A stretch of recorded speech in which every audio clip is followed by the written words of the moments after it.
Magandang umaga mga kagulay. Ito, nakapag-harvest na tayo ng unang harvest natin dito sa ating tanim na talong. Ito yung kanyang bunga. Hinarvest na natin ito yung mga unang bunga niya para makapag-focus siya sa kanyang paglaki.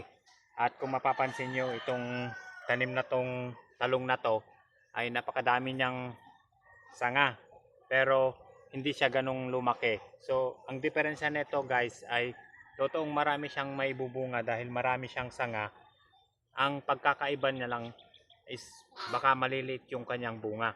Hindi gaya na itong naka Y pruning na to ay dito sa taas tayo magpa-focus.